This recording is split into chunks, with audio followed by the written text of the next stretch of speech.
सोमवार केएल राहुल के लिए दोहरी खुशी का दिन रहा। टीम केकेआर के खिलाफ मैच खेल रही थी।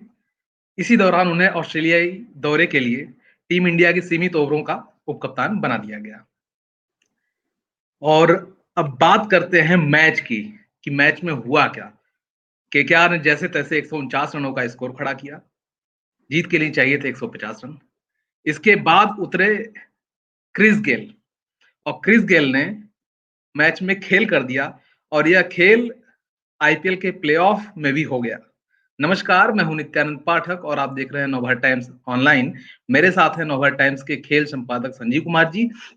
हम इनसे जानेंगे कि अब आईपीएल का रुख क्या है, प्लेऑफ का, और टीम इंडिया की जो उप कप्तानी मिली है केएल राहुल को, वो किस तरह से देखते हैं। नमस्कार सर। नमस्कार। पहले आप देखिए किस पर बात करना चाहेंगे सर, मैच पर या केएल राहुल की दोहरी खुशी पर?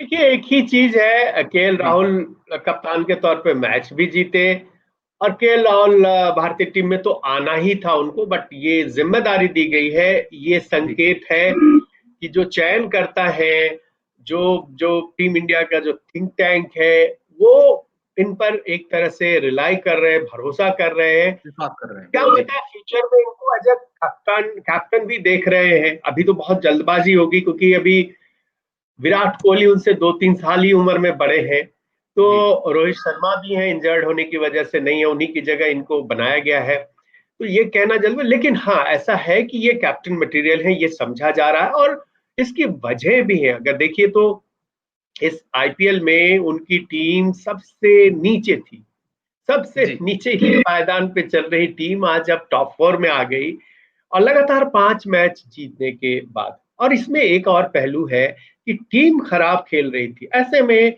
जब आप बैक टू बैक 5 मैच हारते हैं तो कैप्टन के ऊपर बहुत प्रेशर होता है, कैप्टन के परफॉर्मेंस पर भी उसका असर पड़ता है। लेकिन केएल राहुल को आप देखें तो टॉप रन गेटर है इस आईपीएल में और उन्होंने लगातार रन किया, स्कोर किया। टीम भले ही खराब खेल रही हो बट राहुल ने अपना कंट्रीब्यूशन दिया और कई सारे रोल निभा रहे हैं। कुछ कुछ तो मुझे ये लग रहा है कि धोनी की तरह ही है, क्योंकि विकेट कीपर बैट्समैन भी है, कैप्टन भी है। एक बात अलग है कि वो टॉप ऑर्डर बैट्समैन है, ऊपर खेल रहे हैं और वो बहुत बड़ा चैलेंज होता है कि आप प्रेशर में हैं और अपनी टीम के लिए ओपन कर रहे हैं, कैप्टन है, विकेट कीपिंग भी करनी है, आपको स्ट्रेटेजी भी बनानी है। तो ये मल्टीपल रोल है और उसमें भी सफलतापूर्वक आप उसको निभा रहे हैं। और अब एक और क्वालिटी है कि आप देखेंगे कि बहुत ज्यादा उनको चिल्लाते हुए और हंगामा करते हुए नहीं देखेंगे। फील्ड में जब वो होते हैं बहुत ही कूल नजर आते हैं और वो क्वालिटी अगर कहें तो धोनी से कंपेयर कर सकते हैं कि बहुत ही कूल नजर आते हैं और अपने रिसोर्सेज को बहुत ही अच्छे से इस्तेमाल करते हैं। तो ये बहुत अच्छी क्वालिटीज है और यही वजह है कि उनके लगातार अच्छे खेल और एक लीडर के तौर पर जो एक कहते हैं कि लीडिंग फ्रॉम द फ्रंट, वो उन्होंने एक उदाहरण जो पेश किया है, टीम जो है उसकी सफलता में कहीं ना कहीं इसका बहुत बड़ा रोल है। तो आज देखिए कि जो 5 मैच लगातार ये टीम हारी है और उसके बाद 5 मैच लगातार ये टीम जीती है। तो याद करें तो ये कोलकाता नाइट राइडर्स के खिलाफ ही वो जो 5वां मैच था, वो लगातार 5 हारने के सिलसिले जो चला था, वो वो थोड़ा। पांचवी हार उन्हीं के खिलाफ थी और अब हाँ ये बिल्कुल जी पांचवी जी। जीत भी इन्हीं के खिलाफ है। तो ये आप देखिए कि ये क्रेडिट इनको जाता है क्योंकि उन्होंने टीम के लिए लगातार रन किए और तब भी रन किए जब टीम अच्छा नहीं कर नहीं कर रही रहे। थी। और अब आप देखें तो पॉइंट्स टेबल में जो टीम सबसे नीचे थी और ये कहा जा रहा था कि अब तो बहुत बड़ा चैलेंज है, 5-6 मैच लगातार जीतने होंगे, ये पॉसिबल नहीं होगा। और पीछे आप देखें, बैक अगर रिकॉर्ड देखें तो कुछ ही टीमों ने ये करिश्मा किया है कि 4-5 मैच लगातार 6 मैच जीत के और बिल्कुल नीचे से ऊपर चली आए। तो मुंबई और ये सीएसके जी। जी बहुत हद तक इसको क्रेडिट केएल राहुल को भी जाता है, as a captain, as an opener, as an wicket keeper, as a think tank, strategy बनाना, कूल रहना।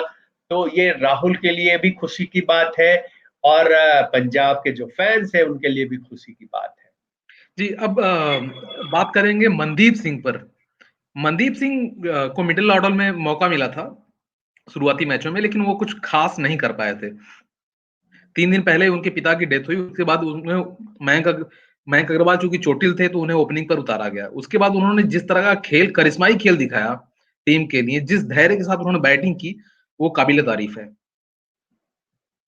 बिल्कुल, देखिए हम याद करते हैं विराट कोहली को अक्सर ये कहा जाता है कि वो इस घटना को हमेशा याद किया जाता है कि किस तरह से वो ये आप समझ सकते हैं कि किसी के पिता की मौत हुई हो और इस तरह से अपने आप को अपनी भावनाओं को जब्त करके और मैदान पर उतरे और एक मैच विनिंग परफॉर्मेंस दे। विराट कोहली को याद किया जाता है कि जब वो रणजी ट्रॉफी खेल रहे थे और दिल्ली में मैच था और दिल्ली में ही मैच खेला जा रहा था और तब ये सुनने में आया कि उनके पिताजी की डेथ हो गई है और अगले दिन उनको दिल्ली को हार से बचाना था, चैलेंज था और उन्होंने वहां जाने के बजाय अपने कोच से, अपने लोगों से बातचीत की। सबने कहा जो तुम्हें अच्छा लगे वो करो। तो उन्होंने ये डिसीजन लिया था कि मुझे खेलना है और उनके कोच ने भी कहा कि आप खेलो, आज कंट्रीब्यूट करो, क्योंकि उनके फादर भी चाहते थे कि वो एक अच्छे और क्रिकेटर बने और सक्सेसफुल क्रिकेटर बने। तो उन्होंने एक तरह से आप देखें तो वो इनिंग खेली थी और 90 के आसपास रन बनाए थे और अपनी टीम को हार से बचाया था। ठीक उसी तरह अगर आप देखें तो मनदीप सिंह ने जब वो स्कोर किया तो वो बार बार ऊपर की ओर देख रहे थे, आसमान की ओर, और वो अपने फादर को ये समर्पित कर रहे थे, एक तरह से इशारा कर रहे थे। तो ये ऐसा है कि वही अगर आप कंपेयर करें विराट कोहली तो वही स्थिति थी। कितने प्रेशर में होंगे वो वही समझ सकते हैं इमोशनली इमोशनली। और प्रेशर में। उन्होंने उन्होंने ये दिखाया कि उनमें मादा है और वो प्रेशर में अच्छा खेल सकते हैं और ओपनिंग की जिम्मेदारी दी गई थी।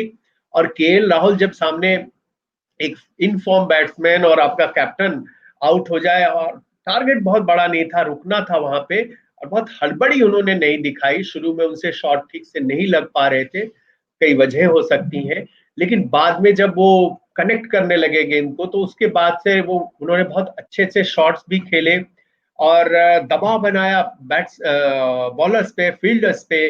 और ठीक है, क्रिस गेल को हम कह सकते हैं कि उन्होंने आके और तेजी से रन बनाया और जो रन रेट का जो प्रेशर था उसको हटाया, बट इनके कंट्रीब्यूशन को नहीं भुलाया जा सकता। 66 इन्होंने ही फाउंडेशन तैयार किया था जी। नॉट नॉट आउट रहे और वहां पर जमे रहे वो क्रीज पर। तो ये मनदीप सिंह का जो कैरेक्टर है वो दिखाता है कि कितने गट्सी प्लेयर है। इंटरनेशनल लेवल पे उस तरह से नहीं वो परफॉर्म कर सके हैं जब अंडर 19 अंडर उस तरह से लेवल पे वो अच्छा करते रहे हैं, बट इंडियन टीम में वैसा सच इनको T20 मैच खेल चुके हैं इंडिया के लिए और एक आधी उनकी हाफ सेंचुरी भी है जहां तक मुझे याद है। बट इस तरह की परफॉर्मेंस अगर वो कंसिस्टेंटली करते रहे तो हो सकता है, उम्र भी उनकी 28-29 हो गई है, लेकिन आज न कल जो उनके पिता का सपना था कि वो भारतीय टीम में खेले वो तो खेल चुके हैं और रेगुलर खेले। इसी तरह का अगर परफॉर्म करते रहेंगे तो बिल्कुल। अब बात करते हैं केकेआर की हार और प्लेऑफ का जो गेम है, जो बदला हुआ है, रोमांच है उस पर जी। हाँ, देखिए अब केकेआर की हार के बाद अब आप देखें तो कई बार वो जीतते हैं तो लगता है कि उनकी तरह कोई टीम ही नहीं है उसमें। कभी नीतीश राणा आके, कभी राहुल त्रिपाठी आके, कभी उनका वरुण चक्रवर्ती आके, कोई एक प्लेयर परफॉर्म करता है, उनकी टीम जीत जाती है। लेकिन एज अ होल आप देखें तो इस टीम में कई सारे होल्स हैं, कई सारी कमियां हैं, लूप होल्स हैं और उसको ठीक नहीं कर पा रहे। चाहे वो उनके खिलाड़ियों की फॉर्म की बात करें, फिटनेस की बात करें। अब आप नीतीश राणा ने पिछली ही मैच में कमाल की पारी खेली थी और धमाल मचा दिया था और एक तरह से अकेले दम उन्होंने टीम को उस लेवल तक पहुंचाया था जहां पर उन्हें एक अच्छी जीत मिली थी। लेकिन उसके बाद आप देखें तो शुभमन गिल है वो ज्यादातर अच्छा उन्होंने किया है। फिर आप देखें तो नीतीश राणा 0, राहुल त्रिपाठी 7, 1-2 इनिंग उन्होंने अच्छी खेली है, बट वो उसके बाद से कुछ नहीं कर पा रहे हैं। दिनेश कार्तिक पर पूरा भरोसा रहा शुरू से, उन्होंने कप्तानी छोड़ी कि मैं बैटिंग पे फोकस करना चाहता हूं, 0।